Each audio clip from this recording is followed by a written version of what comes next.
Hi, my name is Gil Robertson, president of the African American Film Critics Association. Today, we are thrilled to be talking to one of our all-time favorites, Mr. Idris Elba, about his new television series, Hijack, on Apple TV+. We're going to kick things off by introducing you to the African members on the call today, starting with Carolyn Hines in Toronto, Brandon Collins in New York, Samuel Leggett in Washington, D.C., Ruben Regaud in Miami, Florida, Kimberly Singletary in New York, New York, Ray Cornelius in Atlanta, Georgia, Reggie Pounder in Chicago, and Nancy Green in LA. Hope I didn't miss anybody. I'm going to let you guys do what you do so well, and I will see you on the other side. Would any remaining passengers for flight KA29 please make their way to gate B15? Good morning, everyone. This is Captain Robin Allen speaking. Flight time today is 6 hours, 54 minutes. Stay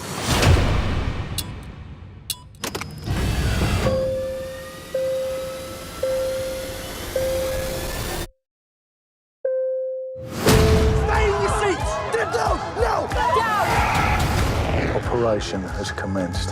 Phones, tablets. Plane is under control. You need to see this. Plane cleared, of course. Someone is calling for help.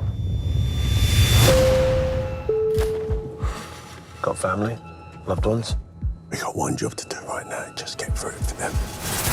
I got a message from the plane. Dad says incident on board. What exactly does your dad do for a living? It's difficult to explain. Sam's the best at handling it. Handling what? The negotiation. There are 200 people on this flight. If they try something, and then this plane goes down, I don't get home to my family. Let me make you an offer.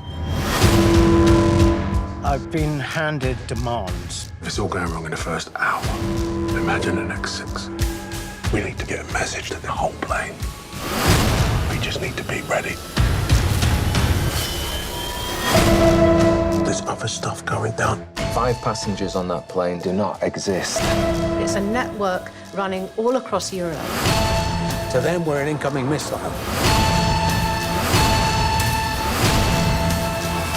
It's either us or them.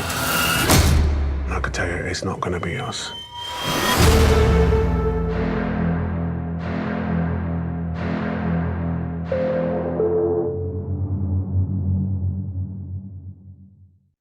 Idris, Karen for So Here's What Happened in Karen and Talks podcast. Thank you so much for talking with us. I really enjoyed this show, and one of the things that I think is that I enjoy the most is seeing you in a confined space as a performer, because normally you've done films where you're in like open spaces, you know, you're on a mountaintop, you're in the desert, in a Western. As Luther, you're running through the streets of London. But here you're in an airplane, like one of the most confined spaces as human beings we can be for hours on end.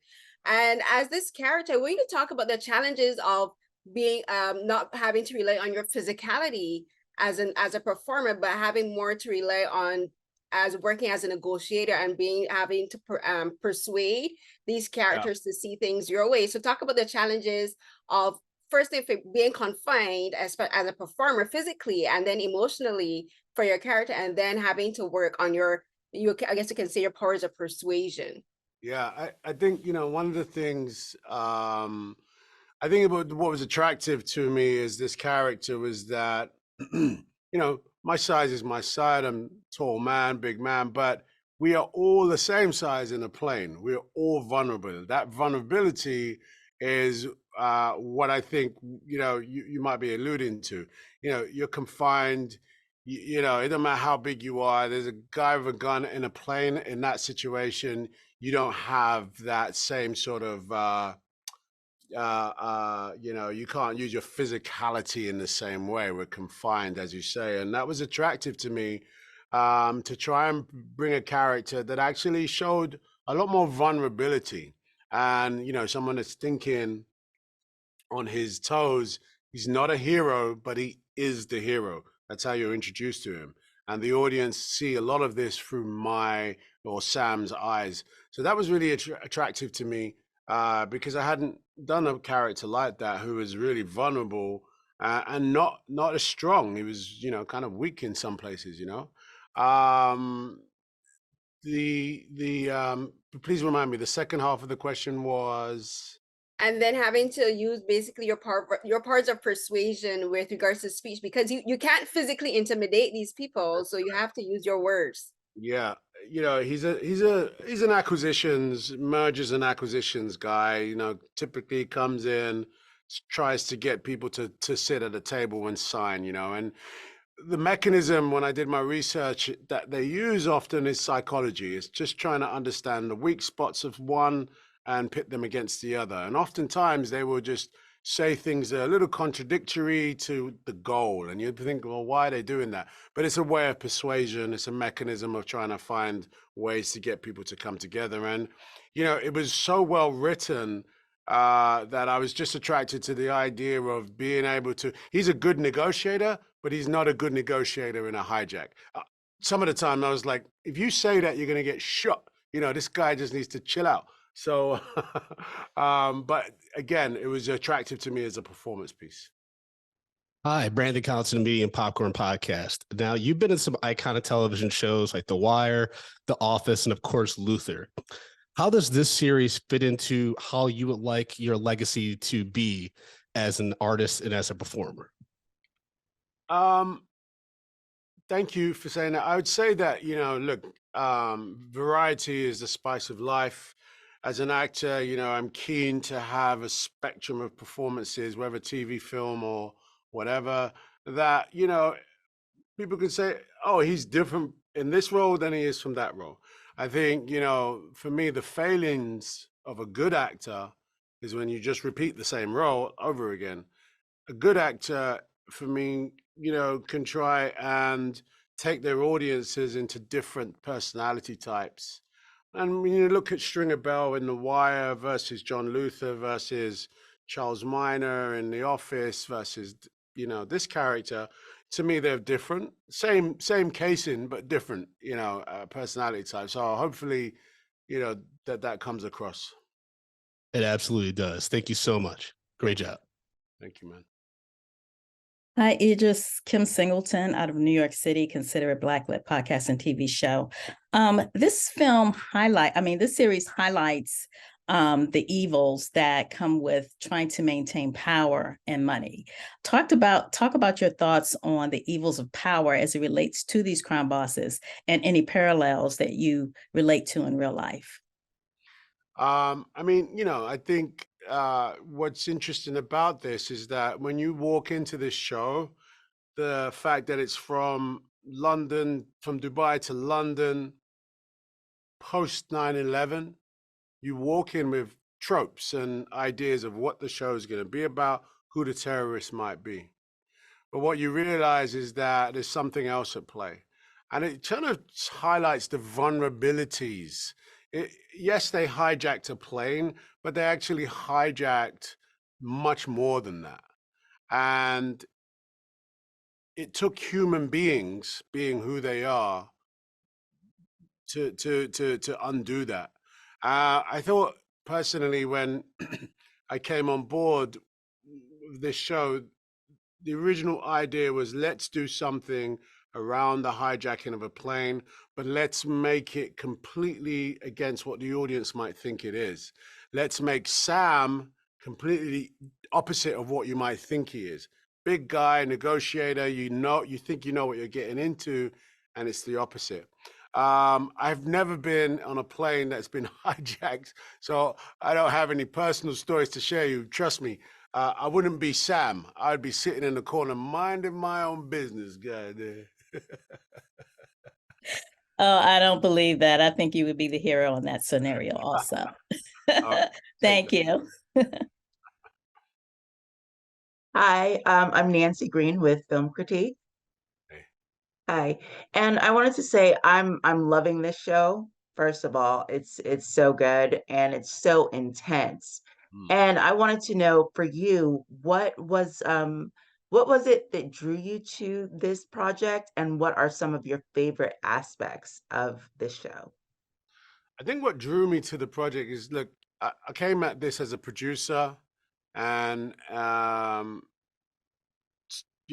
starred in it. I wanted to produce something that was good old-fashioned entertainment and edge of your seat fun. Some of us on the call grew up in a generation where that was the vibe. It was like, let's take you and submerge your reality for a second and just just go on a thrill ride.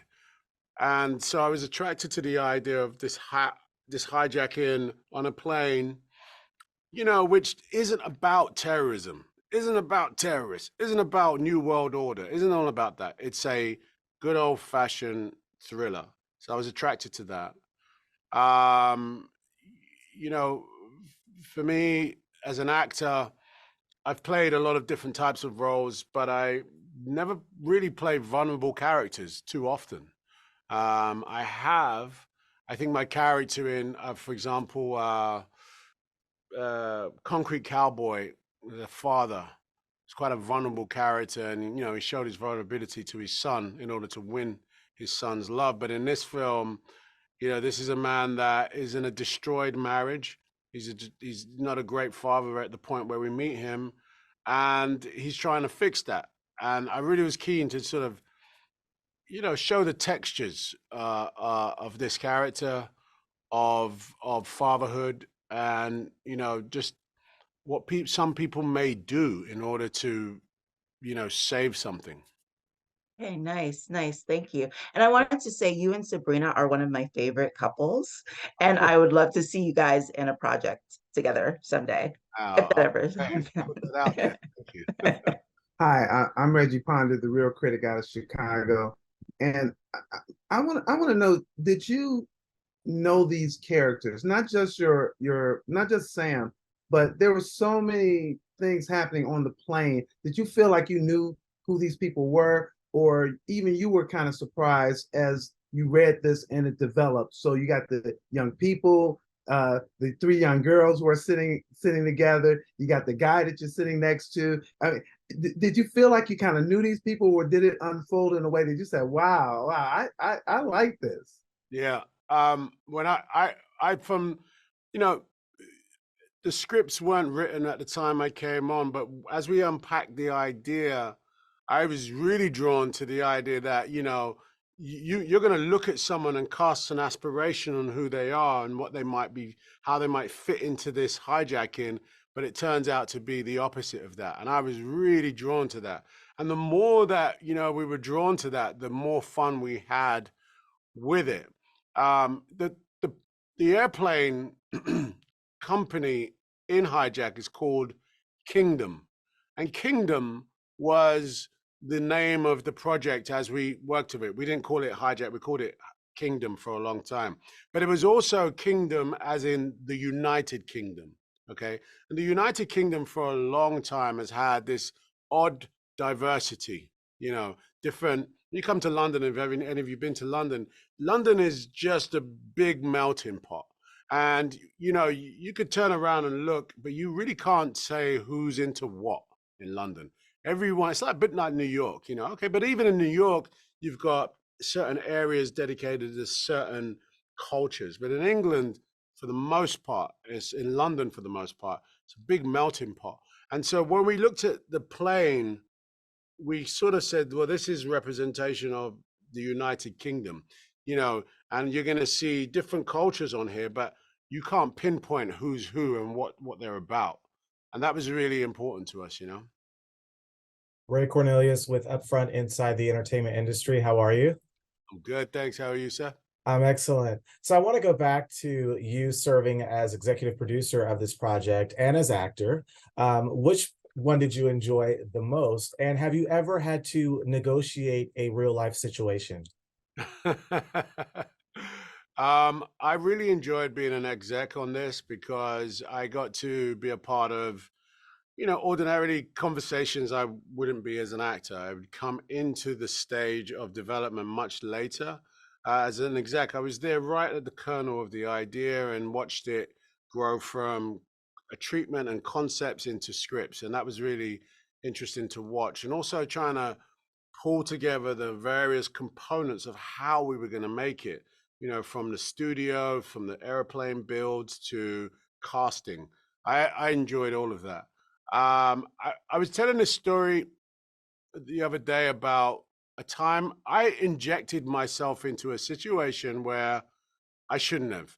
I was at a club, actually it was in DC, and I was around the back of the club. I was, it was a packed club, and I was a little drunk, and I think I was about to go and try and, go and take a pee at the back or whatever. And I heard this man and this woman having a screaming match. I mean, they were screaming, and he was wailing at her. And, I naturally rolled over there and was like, yo, yo, yo, what's good? What's good? Why are you screaming at this beautiful lady? Look at her, man. She's gorgeous, man. You should be so lucky. And he pulled out a tool, a gun, and put it right in my face and was like, what'd you say? You talking about my wife? And I remember standing there going, what am I going to say now?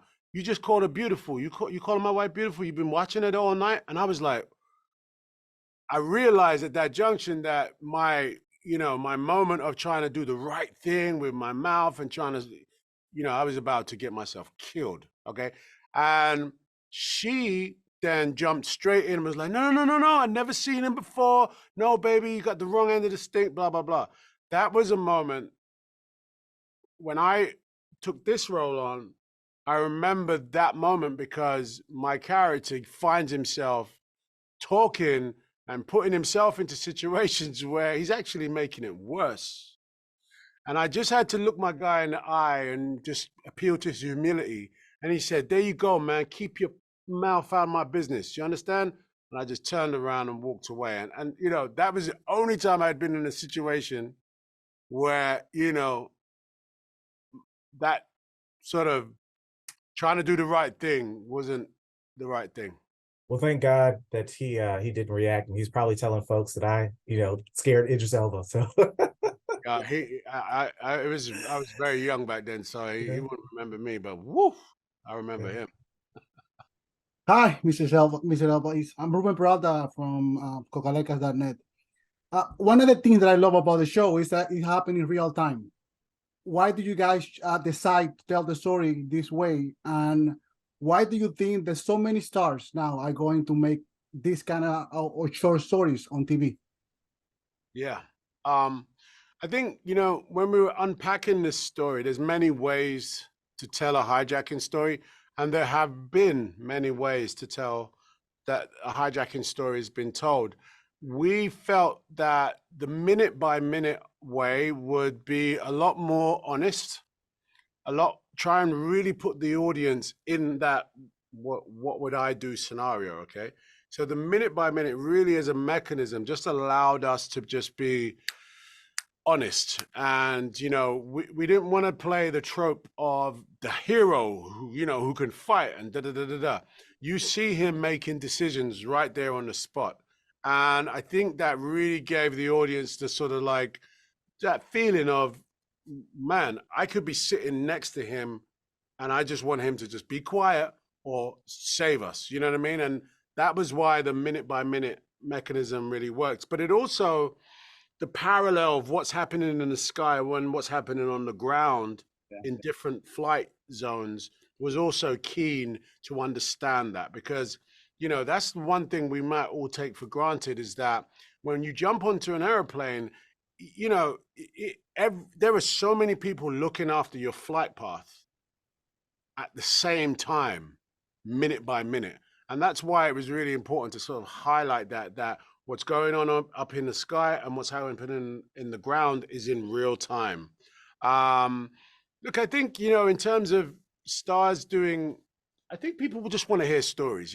We have so much choice, everything from reality TV to so many streaming platforms.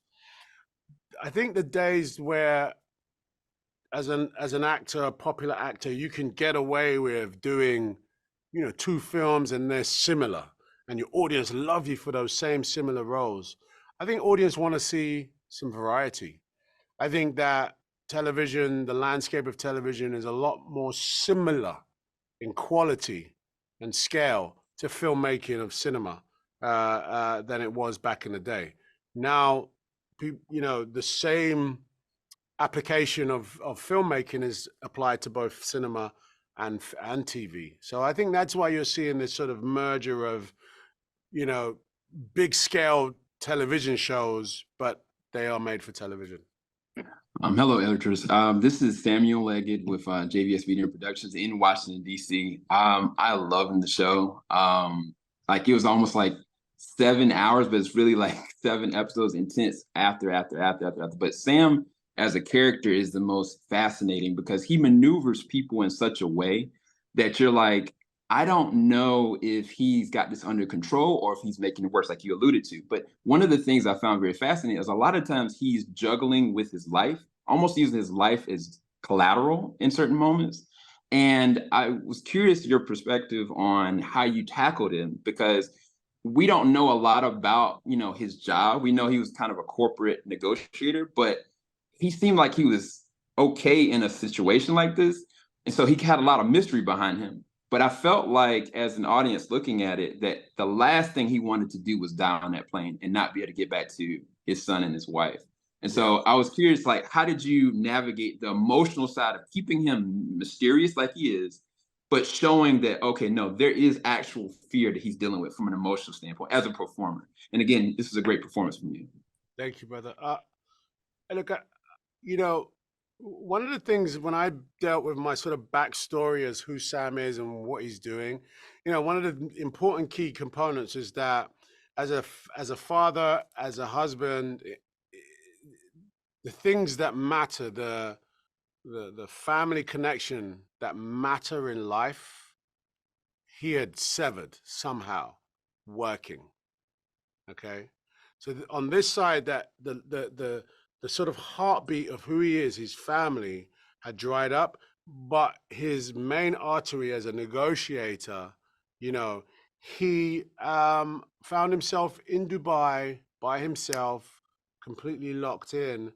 And the moment that this heartbeat was about to be shut off, he cut that off and left to go. So you didn't see that, but what we're not saying is that Sam left his negotiation in a heartbeat to go and be with his family. And what's happening there is that I think when he's on this plane, he realized that, when you're in negotiation, you're not really emotionally attached. You can pretend that you are, and you will pretend that you are to let your client know that you really want to do this for them. But in reality, you're just a salesman. In reality, you're an actor, you're a psychologist, you're a bit of a magician. You're getting these two people to close the deal. In this situation, his life is the deal. He loses his life and he loses his family. So he goes in there thinking, I'm going to just negotiate my way out. I'm going to play them. You don't realize that until the end, and I don't want to spoil it, depending on where you are, but you don't realize that until the end that he has to really sacrifice himself in order to win this negotiation, because it isn't going to work the way he's used to doing it in the corporate setting. So that was something that was really attractive to me, that this is a man that could just, talk himself out of anything, and then realizing that the only way to do this negotiation is just by being himself. You know what I'm saying? And it was actually I'm glad that it's resonating with you, but it's a complex switching, he's a man that's like sort of just cool in the corporate setting, but not good in the family setting, and has to be himself in order to get back to his family. You know what I mean? And I was really interested in that. Yeah, you did an amazing job. I think audiences are going to resonate with it. Thank you so much. I enjoyed it, and I really appreciate your feedback. Thank you so much. Absolutely, Idris. On behalf of the world's largest group of Black film and TV critics, we thank you for your time today, and we hope everyone enjoys this edition of AAFCA Roundtables. Have a great day. Thank you. Thank you. Thank you so much.